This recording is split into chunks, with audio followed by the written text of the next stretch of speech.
कोल्हापूरमध्ये उत्तर विधानसभेमध्ये सुरुवातीला राजेश लाटकर यांची उमेदवारी जाहीर झाली होती, पण काही अपरिहार्य कारणांमुळे ती उमेदवारी बदलली गेली आणि मधुरिमा राजे यांची उमेदवारी जाहीर झाली।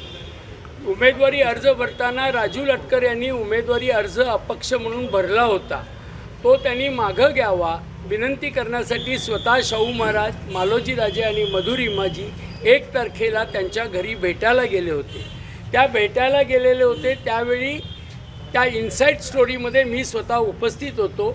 सगळी चर्चा झाल्यानंतर राजू लाटकर यांचे वडील भरत लाटकर, जे सामाजिक कार्यामध्ये अग्रेसर असतात, त्यांनी महाराजांना एक प्रश्न विचारला की माझ्यासारख्या मुलाला या जनतेला न्याय महाराज देतील का, शाहू महाराज देतील का? कारण शाहू महाराजांची आणि महाराजांच्या गादीची ख्याती आहे की सामान्य कार्यकर्त्याला न्याय देण्याची।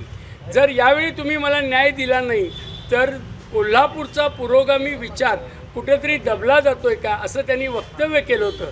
त्यावेळी महाराजांनी असं म्हणाले होते, शाहू महाराज मोठ्या मनाने म्हणाले होते, मी एकच न्याय देऊ शकतो, तो म्हणजे माझ्या सुनेला मी माघारी घेऊन तुम्हाला पाठिंबा देऊ शकतो। परंतु त्या वाक्यावर आम्ही त्यांना समजावून सांगितलं होतं, राजू लाटकरांना विनंती केली होती ते माघारी घ्यावे म्हणून, आणि आमची खात्री होती 2:45 वाजता राजू लाटकर हे माघार घेऊन आम्हाला पाठिंबा देणार होते। परंतु राजू लाटकरांच्या वडिलांनी, भरत लाटकरांनी 2 वाजता शाहू महाराजांना फोन केला आणि म्हणाले की तुम्ही मला न्याय देणार होता, त्याचं काय झालं? महाराजांनी एकही मनाचा विचार न करता सांगितलं की मी माझ्या सुनेला आता माघार घ्यायला लावतो आणि तुमच्या मुलाला मी पाठिंबा द्यायला लावतो, हे त्यांनी वाक्य सांगितलं आणि त्याला एकमेव मी साक्षीदार होतो आणि म्हणून ही गोष्ट मला माहीत आहे।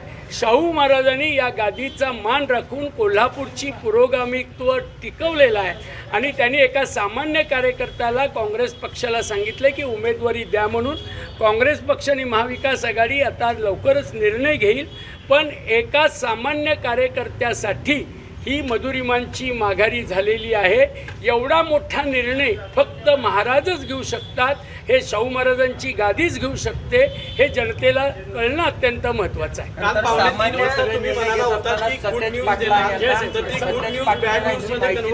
सांगतो सतेज पाटलांना माहिती नव्हती का? नाही, एक मी सांगतो। 2:35 शाहू महाराजांनी, मालोजी राजेंनी सतेज पाटलांना फोन केला, तोपर्यंत ही गोष्ट माहीत नव्हती। म्हणजे ही सांगतो 2:30 ही मी कलेक्टर ऑफिसमध्ये 2:20 आलो होतो।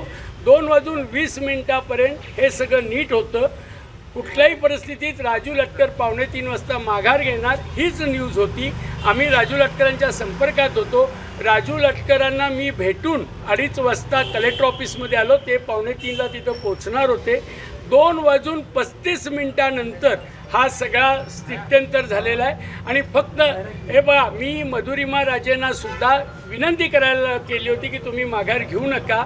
महाराज स्वतः मी विनंती करतोय म्हटल्यानंतर, मी थांबवतोय म्हटल्यानंतर महाराज स्वतः आले आणि त्यांनी सांगितलं की लोकशाही ही जिवंत राहिली पाहिजे, माझ्या उमेदवारी नाही असं त्यांनी मला सुनावलं।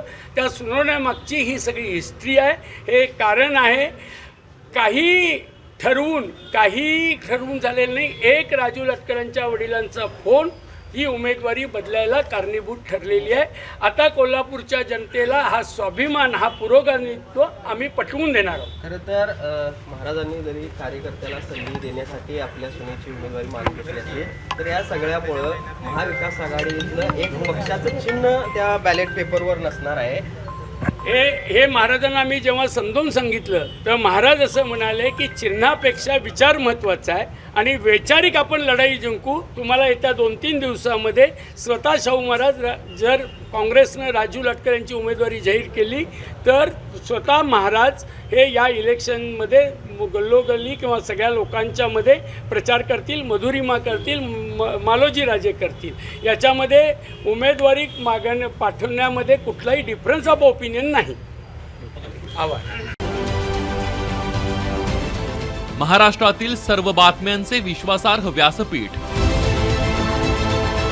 सकाळच्या सर्व सोशल मीडिया प्लॅटफॉर्मला लाईक, फॉलो आणि सबस्क्राईब करा। तसंच सर्व नोटिफिकेशनसाठी बेल आयकॉन प्रेस करायला विसरू नका।